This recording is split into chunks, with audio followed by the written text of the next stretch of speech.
So back in the previous period of AP Euro, states fought each other all the dang time, and that is not going to change in this period. But the reason for the tension between states and all the fighting is going to change. In the last period, it was religion that got everybody all hot and bothered, but in this period, states are going to engage in diplomacy and go to war in order to maintain a balance of power in Europe. So hey, if you're ready to get them brain cows milked, let's get to it. Oh, and if you want note guides for this video, link in the description. So after the Peace of Westphalia effectively ended the religious motivation for warfare in 1648, a new reason for tensions among states arrived, namely the maintenance of the balance of power. States during this period operated largely on the principle of self-interest, and the main goal was to make sure that each state held roughly the same amount of power so that no one state could dominate the rest. However, that makes it sound like European states were all about seeking peace during this period, but no. In order to maintain that balance of power, rulers began building up their armies, and they would say that they did it for defensive purposes, but they often used them offensively as well, and we'll talk about that in a moment. But this effort to maintain the balance of power not only led to war, it also led to new efforts in diplomacy. And in case you don't know, diplomacy is when states come to agreements by talking instead of shooting lead into each other's bodies on the battlefield. Diplomacy during this period was largely focused on dynastic interests, which is to say rulers' motivations for making agreements was to secure power and land for their heirs. Now, in general, those states that were able to consolidate power under the monarch and raise large standing armies fared better in this period than those that did not. Case in point, the partition of Poland. This idea of maintaining the balance of power sealed the fate of Poland and essentially wiped it off the map for 150 years. The Commonwealth of Poland was massive and included Lithuania and Belarus and Latvia and more. But despite being the largest territorial state in Europe at the time, Poland had some problems. Poland itself was a constitutional monarchy, but it was riddled with weaknesses. The landed nobles exploited the peasantry and made a habit of defying the king. Additionally, they did not have the robust bureaucracy like Britain to unite the country, and they had been weakened by almost constant decades of war. Now add to that, the Commonwealth of Poland's monarch was relatively weak when compared to the absolutist states that surrounded it, which were Russia, led by Catherine II, Prussia, led by Frederick II, and Austria, led by Joseph II. And if there's anything you don't want to be in this period, is a weak state situated right in the middle of three strong states with expansionist appetites. Now, the balance of power between those three states was initially unbalanced by Russia's victory against the Ottoman Empire, which made Russia the stronger nation in this Central European sphere. And so Frederick II of Prussia about pooped his pants at this development and could see that the more Turkish territory Russia gobbled up, the stronger they would become. And so his proposal to Russia was that they should expand into Poland instead of continuing expansion into the Ottoman Empire. So in 1772, Russia, Austria, and Prussia signed a treaty which was ratified by the Polish legislature because,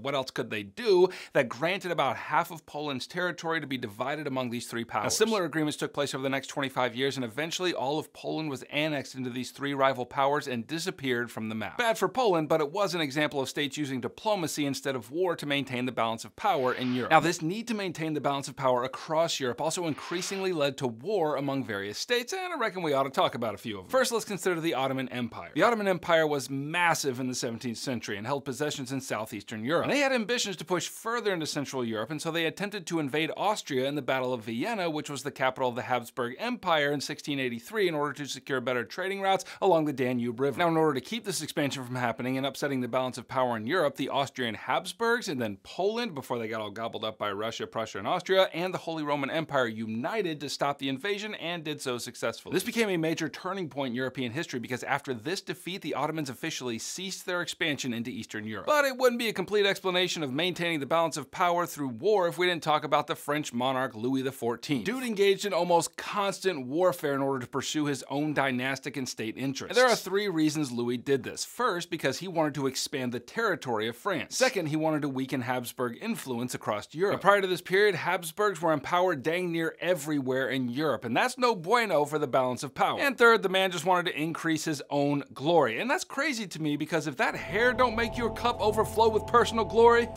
I don't know what else would. Anyway, Louis fought the Dutch War to gain territory in the Spanish Netherlands and to weaken the Habsburgs, which was ultimately unsuccessful, but that didn't keep Louis XIV from remaining the most powerful monarch in Europe. Then Louis fought the 9 Years' War, in which he tried to push into the Holy Roman Empire to gain territory there. Seeing as how Louis's relentless expansionism would seriously disrupt the balance of power, shifting it in Louis's favor, several states formed the Grand Alliance to oppose him. The Grand Alliance included the Habsburgs and the Holy Roman Empire, and the Dutch Republic, and England, and Spain, and Sweden, and Portugal. And with that kind of of stiff resistance, the 9 Years' War did not go so well for Louis. But the most significant of Louis's wars concerning the balance of power was the War of Spanish Succession, fought from 1701 to 1713, and this war was less about territorial expansion than it was about Louis's dynastic interests. So when Charles II of Spain died, it was arranged that Philip V would succeed him. But the saucy part was that Philip was actually Louis XIV's grandson. Several European nations feared this arrangement because it meant that potentially France and Spain could be combined and ruled by a single throne, namely Louis XIV's throne, and that would mean that the balance of power in Europe would be, to use the technical term, wonky as heck. Like, not only would the consolidation of France and Spain be worrisome on the European continent, but then throw in all the colonial holdings across the world that belong to these two states, and well, you know,